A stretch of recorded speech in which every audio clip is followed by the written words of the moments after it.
Welcome to the Heartful Parent Podcast. I'm your host, Christy Keating.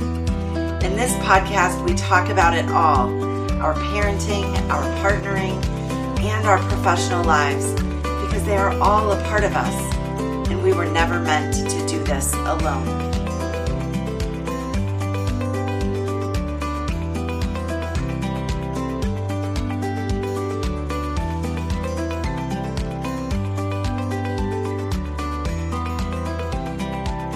Hello, parents. Welcome back to the Heartful Parent Podcast.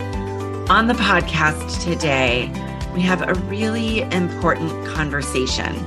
Now, I'm going to acknowledge at the outset, when you hear what this conversation is about, you may be like, oh, I don't know if I want to dig into that right now. And I'm going to invite you to sort of take a deep breath, put that sense or that worry aside, and listen in. We are talking about pornography and the harms that it does to our children and young people. On the podcast this week, we have an incredible guest. Her name is Dr. Mandy Sanchez. She works with the organization Culture Reframed that was founded by Dr. Gail Dines.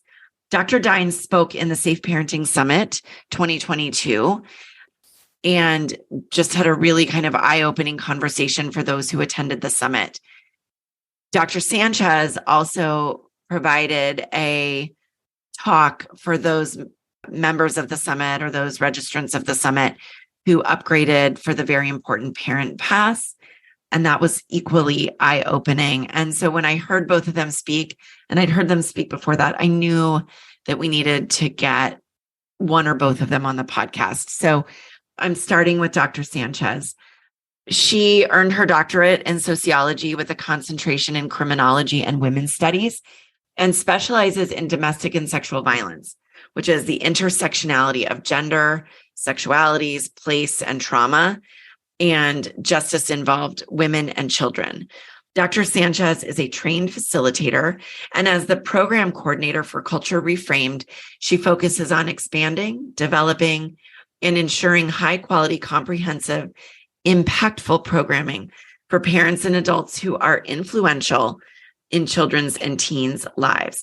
One of the things I love most about the work that Dr. Sanchez does and that Culture Reframed does is that all of their resources and programming are free to parents. It doesn't cost you anything.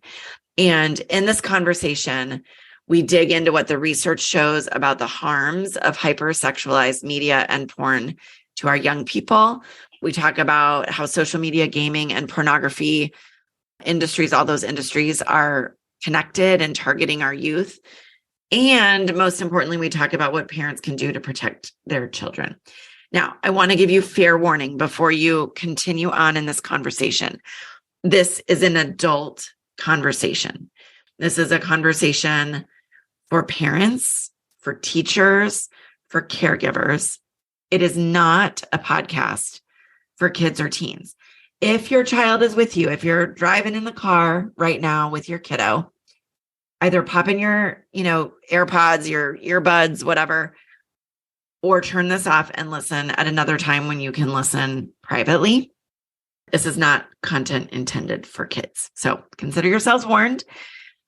All of that being said, it is a fantastic and important conversation that I think every parent of children from ages 5 through 25 need to be listening to. So without further ado, Dr. Sanchez. Dr. Mandy Sanchez, welcome. So great to have you here on the podcast. Hi, Christy. Thank you so much for having me.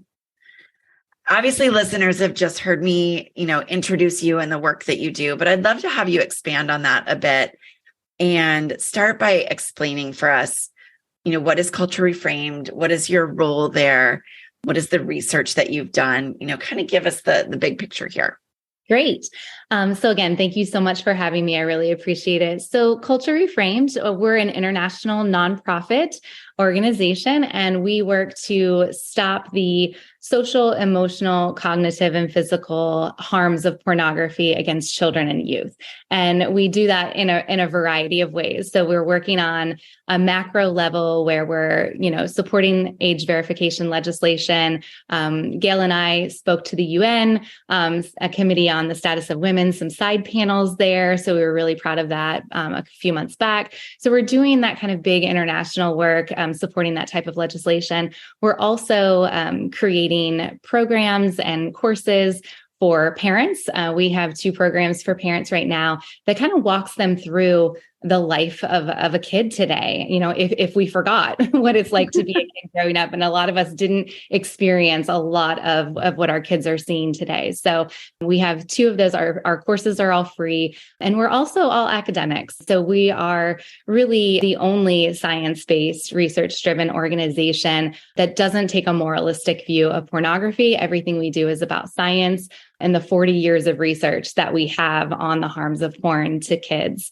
My role, I'm the program coordinator. So I coordinate all of those programs.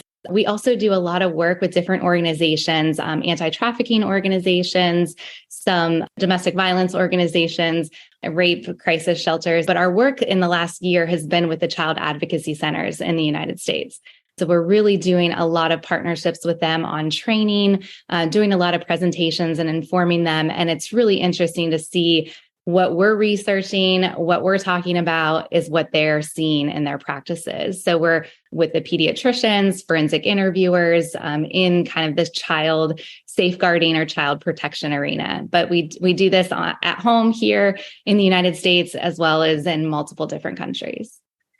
I mean, the amount of work that Culture Reframed does is phenomenal. And as you know, and many of the listeners might remember, Dr. Gail Dines, who's the founder, you mentioned her, she spoke in our Safe Parenting Summit earlier this year. And you also had a presentation for the VIP members of the summit, which was just so fantastic. But for those who didn't see Dr. Dines speak in the summit or weren't able to hear your presentation, can you start with some basics for us? You said there's 40 years of research out there about the harms that this content does for our kids. And, I laughed a little bit when you said that some of the programming kind of reminds parents about what it's like to be a kid. And the reason it kind of made me giggle is, yes, we all forget what it's like to be a kid. But as you also pointed out, it's a really different landscape for our children. When I was growing up, and I, full disclosure, am now just recently 50.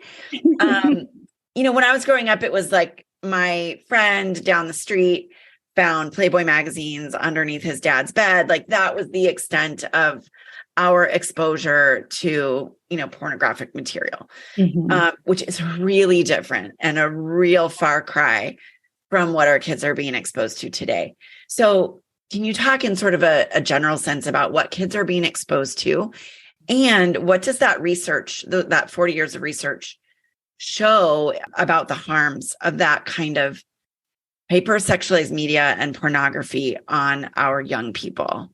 Yeah, that's great. So as you mentioned, our founder and president, Dr. Gail Dines, has done 30 more years of research on this. And what we see is like you said, so very different. We were used to maybe hearing about porn where you actually had to go to, an actual shop and you had to show an ID and you could get in and then, see a movie or get a magazine or something like that. And I think when we talk about that, that's one of the myths that we have to bust, is that it's not your dad's Playboy magazine anymore, right? With the advent of the internet and the explosion of the internet and internet technology, it's made pornography more mainstream, more affordable. How much more affordable than free can you get? Because there's all these free porn sites, more accessible. So you just have to have an internet connection. And we know with smartphone technology, I mean, you're accessing this as young as 7, 8 years old on your phone, and tablets and, all and gaming systems and platforms, but also anonymous. There's no more showing an ID, entering your real name, you can really hide behind that. So with all of those drivers of demand, it drove up that demand. And we know that we live in a hypersexualized society where sex sells, I guess is the thing. But everybody's been saying, this is just so normalized to see what we would used to see in a Victoria's Secret's shop, in the mall or on a runway, now is what we're seeing in the Met Gala. It's just typically what we wear. So very minimal clothes. And of course, we come from a position of we're not shaming or blaming girls or boys for any of this. We're putting that shame and blame on the industry of pornography. And speaking of, it's grown, right? There's this Pornhub, which it used to be owned by MindGeek, a free porn site, gets more visitors each month than Amazon, Netflix, Twitter, Hulu combined. The streaming services are absolutely astronomical with their numbers. So we're seeing this in large numbers. Kids are seeing this. So it's no longer print-based media, right? We're beyond that. So we're getting this on social media, like I said, on gaming, and it's hypersexualized. But what kids are stumbling upon, because we know from research that most porn exposure for young kids is accidental.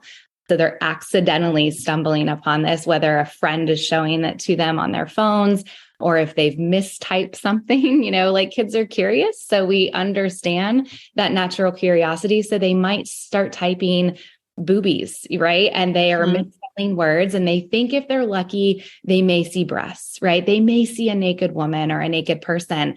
But what they don't understand is that they're catapulted into this online hardcore mainstream pornography that's full of violence and degradation. And what we see through that 40 years of research is that this type of exposure fundamentally changes kids all around, right? A holistic transformation of kids. So from the social behaviors, if kids are viewing porn and they're seeking more porn exposure because they're in this space where they're ashamed, they like what they see, they may be, stimulated by what they see, but that is also one of those changes, right? Brain changes, neurological changes, but they're also drawn to these things. So, they may be more reserved. They may actually be spending less time with activities and friends and things like that. It's changing their sexual scripts. So when they're viewing this type of violence, they're saying, well, this is what it means to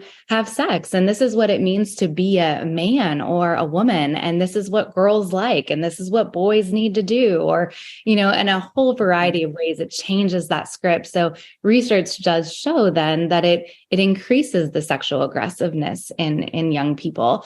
They're more likely to seek out and support sexual behaviors that are beyond age-appropriate behaviors for them. And it has been linked to instances of sexual violence and verbal violence and emotional abuse towards women and girls.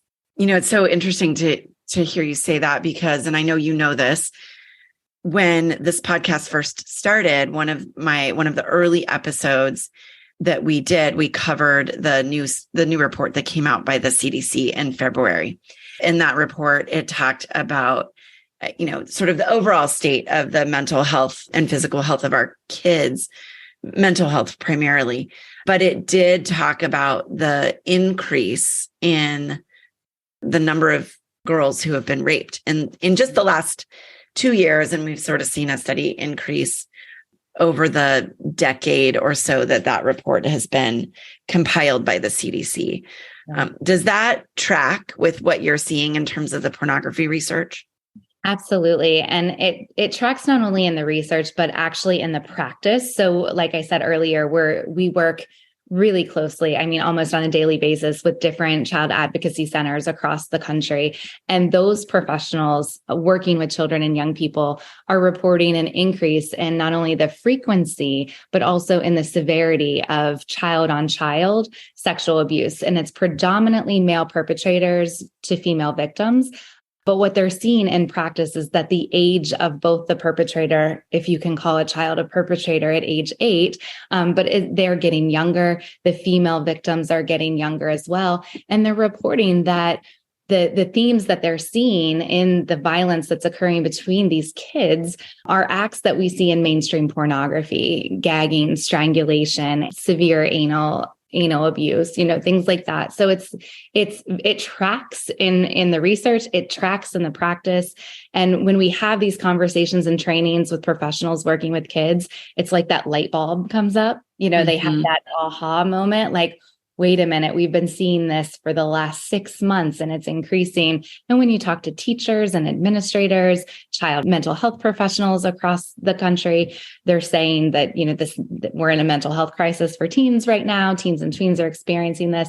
And these are the things that they're reporting. So we definitely link that to pornography exposure and the increase of hypersexualized media. Yeah. Yeah. I mean, and of course, there's so many other side effects, or there's so much other fallout as well. I know a young girl that my teenage daughter knows finally revealed that she had been exposed to substantial pornography and was having just these terrible recurring thoughts, as a result of it. I wrote a blog article about it because it's just awful to think that our kids are trying to manage this on their own in many cases, and they don't have the context, of course, that adults have for that, to process that kind of. Many adults don't have the context for that either, but I was just going to say some adults, right? We can at least, I guess, talk about it. Many of us have better skills for talking about it than our, teenagers do.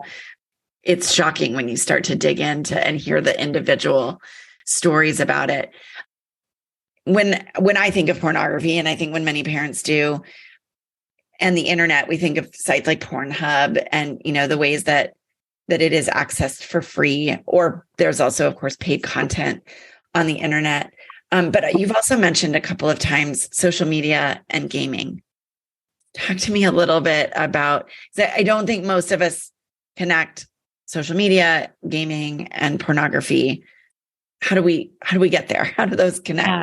So the last 2 years, that's what I've been focused on, especially at Culture Reframed. So I'm looking at that, just what you said, the connection between social media apps and platforms, the gaming world, which is, both billion-dollar industries here. And we know that kids are on social media, right? We know that 80 to 90% of kids have some type of social media age.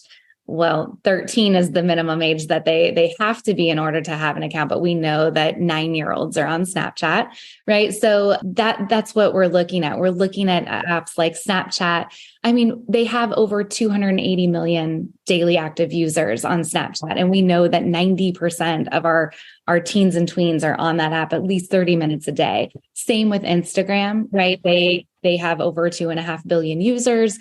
And these apps are just growing. TikTok, the #1 global app. And so what we're seeing on there is a ton of hypersexualized content, right? Unregulated, not a lot of moderation, and not a lot of room to say, oh, you're 9. Okay, you can't be on this app. So a lot of these platforms, they're kind of going back and forth in style, but TikTok has risen to the top in a relatively short period of time. So like I said, TikTok's the #1 global app. There's about 70% of age 12 to 17-year-olds are using this. Millions of videos are uploaded daily. And this is where we see the rise of the social media influencer, right? So I was telling you about my kiddo earlier. I was actually at my 11-year-old's school and was sitting with a group of kids, and mainly girls. And we were talking about, it's all the questions. What's your favorite color? What's your favorite food? And what do you want to be when you grow up? And so when I asked them, what would you like to be when you grow up? 4 of 5 of the girls said, I want to be a social media influencer, like an influencer, of course. And, me being me and what I do, tell me more, why would you like to do that? And it's so interesting because it's not only at my kids' school and it's not only in my friends' neighborhoods and things like that, but it's all across the country and all around the world. Especially young girls want to be influencers like Charlie D'Amelio, Addison Rae, and they think it's easy. They can make money. It's glamorous, that you can be famous. You get lots of likes, you can sell product.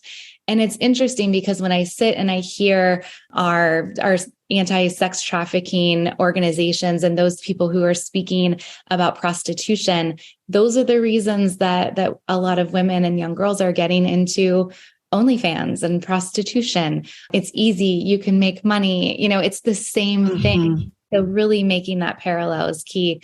But then we see the algorithms, right? The algorithms that are targeting, it's all of those things that make up how we are given ads that we didn't even know we wanted that mascara. But guess what? Here it is. It's now on our Facebook feed, and now it's coming up over and over.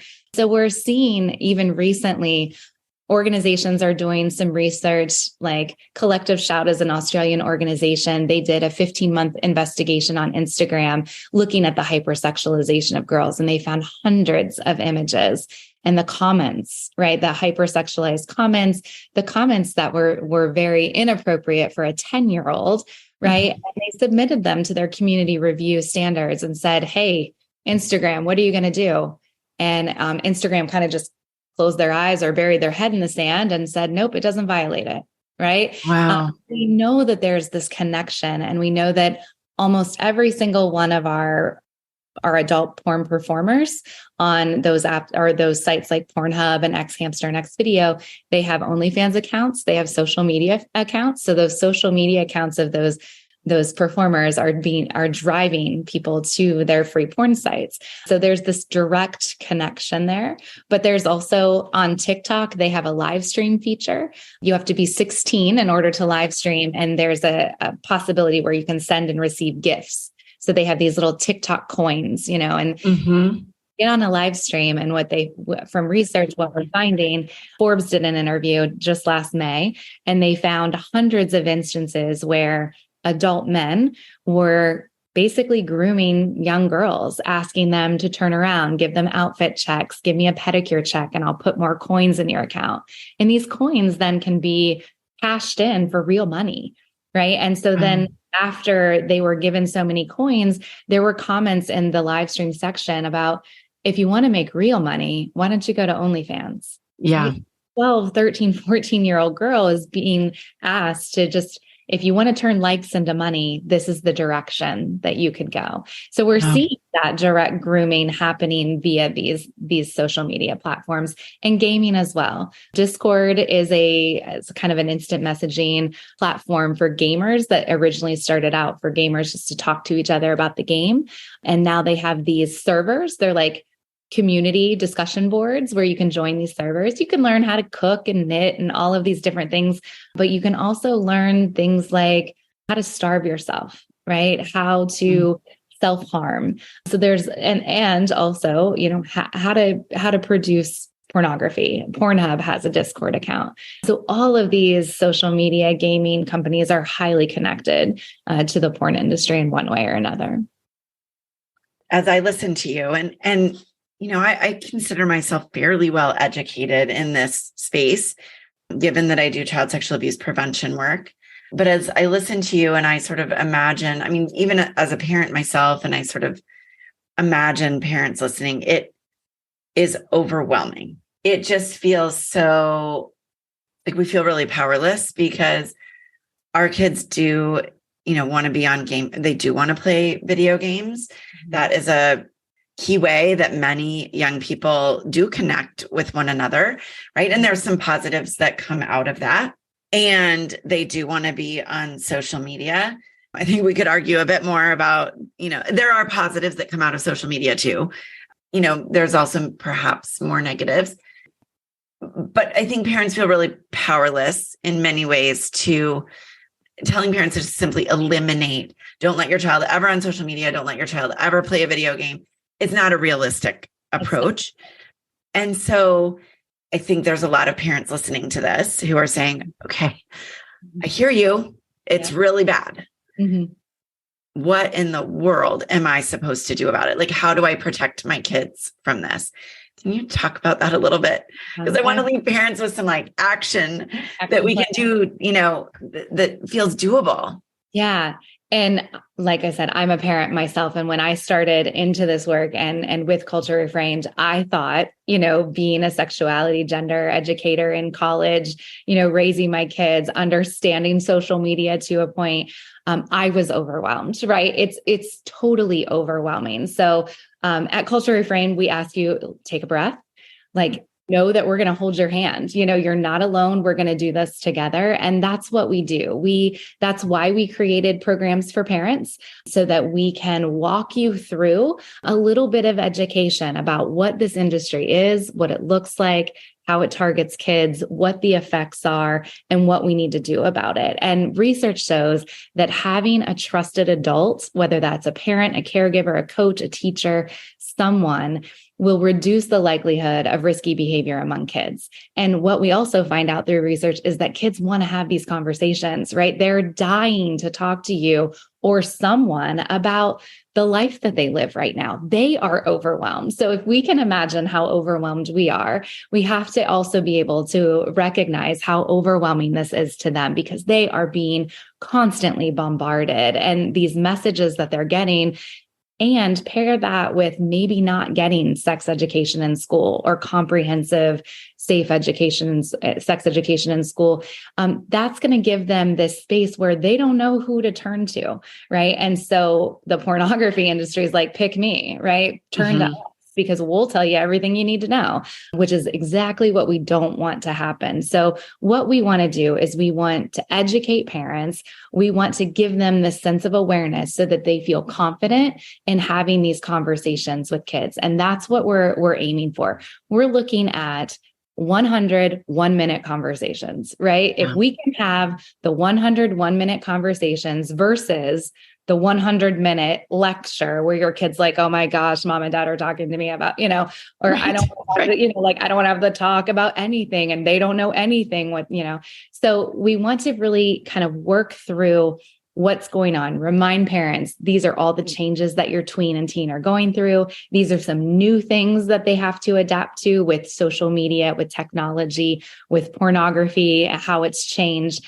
but really having those guided conversations. So when we get through that education and awareness, parents feel confident. They feel like, okay, well, I can be the person that you come to. Let me be that one. And instead of anybody else, instead of your friends and porn and all of that, which means that we also have to practice and be easy on ourselves. We have to know that this conversation is probably going to suck the first time that we do it. We're going to be scared. They're going to be nervous. It's going to be embarrassing. We're totally going to be embarrassed, but we just have to be able to break through that. Right. So whether you find your child is looking at pornography, maybe they've been asked to send a nude selfie. Maybe there's some things going on in their school that you want to be able to talk about.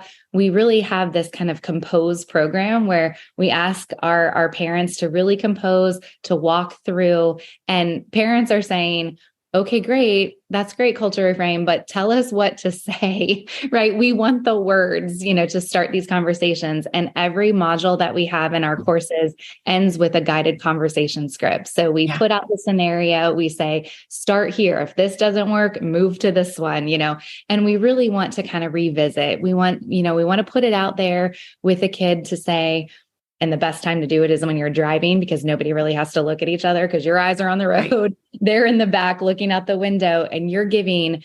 And I say, if you take longer than what a typical song on the radio, you've taken too long, right? Yes. That conversation, we're talking about, hey, I heard this speaker the other day, or I watched this podcast, or I heard this podcast. This lady was talking about social media. What do you think about that? And it can start really easy, going into those things, but laying that foundation and groundwork, even when they're young. We say it's never too early and never too late to start having conversations about consent, about body boundaries, naming our body parts correctly, identifying trusted adults, knowing who they are, and then broadening that conversation with other parents, getting together in your groups of soccer moms or, baseball dads or whatever we're doing, and talking about, like, are you seeing this? And how are you responding to this? And knowing that you have a community to talk to, that you're not alone if your child's watching porn, having some kind of social media exposure that's not necessarily healthy. So we do have those parents programs. We also, for those of you who like to look at the research, we have a curated academic library on our website. I believe there's close to 520 academic articles that are porn critical. So that we're looking at the harms of pornography, especially on children, but we do have some articles about the adults as well. So like I said, you've got these 40 years of research to back it up. If you try to Google it, you can get really overwhelmed by sifting through the pro-porn versus anti-porn arguments. So we kind of do that for you. And we have tons of resource sheets and things that you can do. So my number one is start having the conversation, start talking about anything and then moving into being that trusted adult for your kid. Yeah. I think that just sort of push to have the conversation is such an important one. And obviously Culture Reframed has oodles and oodles of free resources for parents. But I also find, and I've done this with my own teenager, when I need to talk to her about something that even with all my training and background, like there are things that I do not want to talk to my kid about, right? Let's be honest, that my parents never talked to me about. And I have a few times, in fact, just this last weekend, I started a conversation with, hey kiddo, I need to talk to you about something. And they do not. And I said, I feel a little uncomfortable and they don't tell parents how to do this, right? Yeah. Like it's going to be awkward for you. It's going to be awkward for me too. Like, so just owning and acknowledging that up front. And it was so fascinating because we ended up having this conversation, not a terribly long one. And I got to tell you, I didn't expect to kind of dig into this, but, we had this conversation. It was about a sexually related topic, and that I felt like I needed to provide some information to my kid. I was dreading it. She didn't know it was coming. So I'm sure if she had known, she would have been dreading it too. Right. But we were talking about it. And the next night we do a Sunday night family meeting every week, as many of my listeners know, because I did an episode about that. And we always start those meetings with appreciations for one another. And I had left that conversation with my daughter feeling like it went pretty well. But you don't always know how they perceive it. Right. And in that Sunday night family meeting, my teenage daughter, her appreciation for me was, Mom, thanks for having that conversation with me yesterday. Perfect. Like, I was like, mind blown. Again, even in the work that you and I both do, which is so closely related, we still have those aha moments as parents where it was such a reinforcer for me. Like, yes, these kids do want information. They want to feel like they can talk to us about it in a really shame-free, blame-free, judgment-free way. And she just reinforced that for me. So anyway, that was total sort of side note and side story. But as you're talking about the services and the scripts and the coursework that is available for parents, which is so good, especially for those parents that are like, I don't know where to start, or my kid won't talk to me. Right. I'd love to ask you a little bit, because I think parents hear a lot of different terms that are floated out there, and not everybody knows what they mean. So you've been talking a lot about sort of this porn critical literacy. What is meant by that versus just porn literacy? And where does Culture Reframed land on that? Yeah, we know exactly where we are in terms of that. And that's a really great question. The porn literacy has been floating around kind of by everyone, in some strange way in this country, by state and even abroad, like in Europe and the UK and Australia. And I think that I can just tell you where we stand with porn. So porn literacy can mean talking about pornography, using pornography as a way in to talk about sex and relationships. Some people might think that it's not that bad, that it's like chocolate. We can have a little bit of it, but not too much. Culture Reframed definitely does not subscribe to that view. We are very porn critical. So we recognize, like I said, those 40 years of harms that the pornography industry has caused to women, children, men, everyone in society. And when we take a porn critical approach, especially we have a new sex education curriculum that's about to release here very soon. And that's, of course, geared towards teachers. And we want lots of facilitation with that, but also parents can find some really helpful ideas in that sex education curriculum. But it's porn critical because we really take a look at the industry, take a look at pornography and expose it for what it is, right? So we're really talking about, this is what you see when you come onto a porn site, but then also history, how it's, normalized in a lot of places, how it's exploded into social media, tied to gaming, but also tied to child trafficking, child sexual abuse materials, and really taking that critical approach to it by framing it in terms of exploitation. So we take that anti-exploitation framework because we have to come to this knowing that in some way, the research is bearing out that a large majority of our kids are going to see porn by the age of 9, right? That's the first age, the first age of exposure.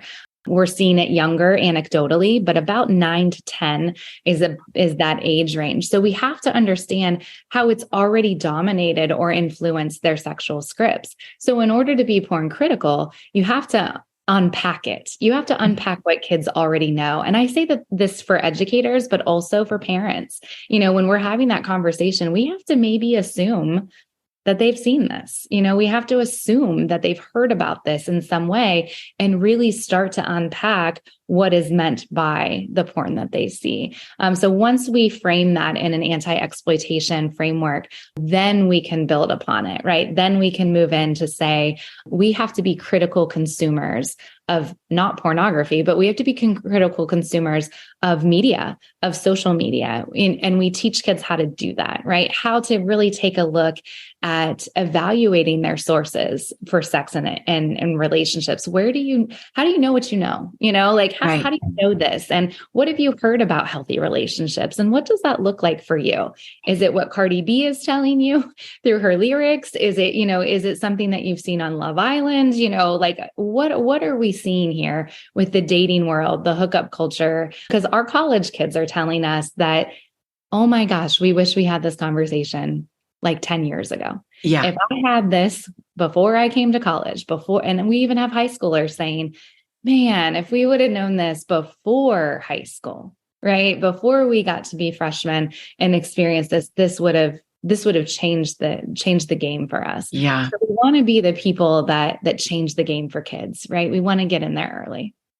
There was a research study done a number of years ago at Harvard and they call it the Making Caring Common Project. Mm-hmm. And in that they interviewed, I don't know how many, quite a few young adults, and they really found that the number of conversations that those, and I say young adults, some of them were teenagers, but, college age kids and late high school, the number of conversations that their predominant caregivers were having with them about sex in general, not even getting to pornography, right, was between 0 and 1.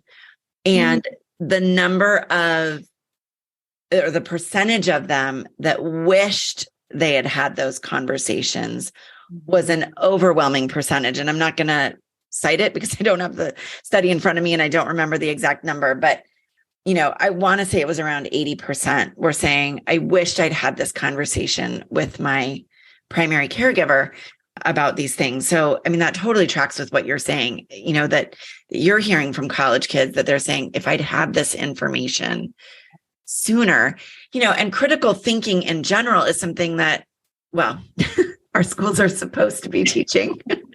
Yeah. I think that has been, that's being challenged in a lot of states, which is upsetting to me, full disclosure, and carrying that critical thinking, that ability to think critically about, where we're reading history, right? What we're being told in terms of history, what we're being told in terms of, everything, race relations, everything that is sort of covered in a general or regular school day, carrying that level of critical thinking into this space of sex and sexuality education makes total sense to me. And it sounds like that's what that porn critical lens is. It's how do we think about this critically so that we can figure out where we land based in the research. And we could talk about this for so long. And I know that you spend your days talking about this and sort of immersed in this subject. When we sort of think about parents right now, obviously getting that conversation started, you said that's a huge piece. Accessing the free resources available through Culture Reframed is a great thing to do. Are there any other sort of first steps or like just some, little bite size, if you will, pieces of advice that parents listening to this can walk away with today? Yeah, I think that when I hear other people talk about this, and I hear parents say, like, I want something right now. Tell me what to do right now. And so I guess the right now action step would be, besides talking to your kids, but really, being critically engaged in what they're doing. If you don't understand the game that your 9-year-old is playing, go sit in their room and watch the game and ask them, what makes you happy when you play this game? What frustrates you the most? Who are you talking to when you're talking to? Are you talking to yourself? Do you know who you're talking to? Right? Really trying to kind of live in their shoes for the moment and really have those conversations. I love the family meetings. My family and I, we do every dinner that we have together around the table. We do, our rose and thorn, and we talk about those things. So it's a great time to have them really expand on the things that are bothering them, and I would say, like, be really attuned to what's going on in this hustle bustle busyness of the world. Sometimes it's easier just to kind of keep going. We're checking the lists, we're making sure everybody's at practice and at all of their events. But also, I would say something really easy that you can do is model the behavior, right? So, and it's something that we've all kind of learned or picked up through some parenting classes or seminars or things like that. But it's so easy to forget that if you're saying, I don't want you to have your cell phone at the table, and then you're sitting there, on your phone, oh, just a second, it's work, or I got to take this call, So really, modeling that behavior, mimicking that. Also use social media, use pop culture. If you're sitting down and you're watching the Super Bowl and some ads are flying up there and you're like, hey, what do you think about that? Like, what do you think they're really selling there? And there's so many ways. And I think by now my kids already know, Mom, is this a work question or is this a real question? Right. So then there's so many ways, but it started with me, with my kiddo. He loves music. And so he's busting out the lyrics to this song. And I kind of turn and look at him and I'm like, what, do you know what you just said? Do we know what this means? And, when he's talking about it, he's like, I guess I don't know what that means, and it's a perfect opportunity to use lyrics, use commercials, use advertising, use your billboards. When you're on a family vacation this summer and you're going to different states and there's billboards up there and you're playing those I Spy games, use those things or anecdotes for other friends. The best way to do it is, I have a friend who, or I heard about somebody, and then you open up like you did with your conversation. So like you said before, unrealistic to think that you're going to shut the internet off or, blind them from social media or keep them from it. We do subscribe to kind of a wait till 8th movement for cell phones or smartphones. We understand the realities of parents that sometimes that's just too hard to do in this day and age. For me, I was like in college when I got my first cell phone, so I have no idea about this next generation. But the wait till 8th grade, typically, but if you can't, we have a social media and mobile phone contract, that we ask parents to engage with their kids. They can come up with, and what we find is that kids are way more punitive than we are. Yes. Like grounded for a month, like that's a long time, but hey, if they think that can be a consequence of excessive use, but there's apps that you can get on your phones and your social media in your house. Like there are those things, but I would say the conversation and being that trusted adult far outweighs any app that you can buy to monitor social or internet use. I was just writing a couple notes down as you were talking, like If I were going to sum up what you just said, it's connection and presence, right? Which I think is the number one parenting tool, period. Whether we're talking about pornography or temper tantrums or whatever, right? Connection and presence, modeling, also a fabulous parenting tool. And then for pornography specifically, the use of pop culture to get these conversations started in a way that's more like generic and not, have you seen this, right? Have you been doing, like, it doesn't feel as targeted, I think, for a lot of kids. And it's just this, let's talk about what's happening in a broader sense, right? Yeah. And such great tips. And it's relevant, it's kids are going to check out if they think their parents don't know squat about what's going on. Right. So I always attempt to know a little bit about the new artists that's hitting the scene. Like, I want to know the new movies, the new squabbles between our role models, their role models. So it's good to speak the language, in a way, because I know that we are like, oh my gosh, mom, please don't, bring back the 90s. But, you want to be able to do that in a way. And what I found is that then you become kind of the resident parent for all of the kids in the social circle, right? Their parents are like, hey, can you talk to my kid about that? Just kind of casually when you have them at your house, so then it becomes that. But then having that network, because parents need supported, because, like, this is the toughest job. And right now, being a parent right now, I mean, I talk to my mom all the time and she's like, I wouldn't know how to do it. I don't know. Yep. My mom says the same thing. So then, we have to have that network, and we have to also give ourselves a break. Like we can't be expected to be porn experts and social media experts and parenting, like, we just got to do a good job, and we got to show up, and I think that the porn industry is counting on us not showing up. The tech industry and the social media industries are counting on us to let them do our job. Mm-hmm. And they've hijacked that responsibility. And I say we take it back. Like, we need to take it back and be accountable to our kids and do what we need to do. Okay. I can't think of a better little bit of advice to end on than, we just need to show up. That kind of says it all. Obviously, we've talked about Culture Reframed and the parent courses that are available, again, for free. And I will make sure that everybody in the show notes here has links to those. Any place else that people are like, I want more. I want to connect with, you, Dr. Sanchez, or Dr. Dines, or the organization of Culture Reframed. What's the best place for people to do that? culturereframed.org. It's the very best place. Once you get on that website, you're going to see, like Christy said, free resources. You're going to see links to register for our free courses for parents.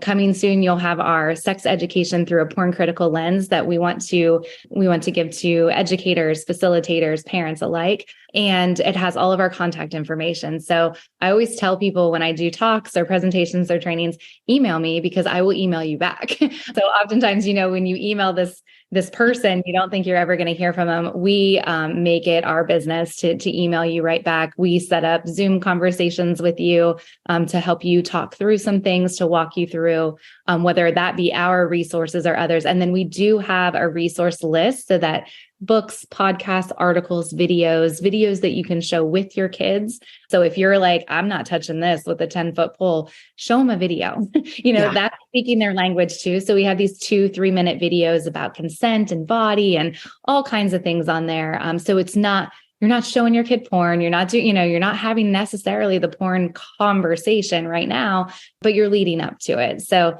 you can email me anytime. And we're happy to have the conversation and continue it with you.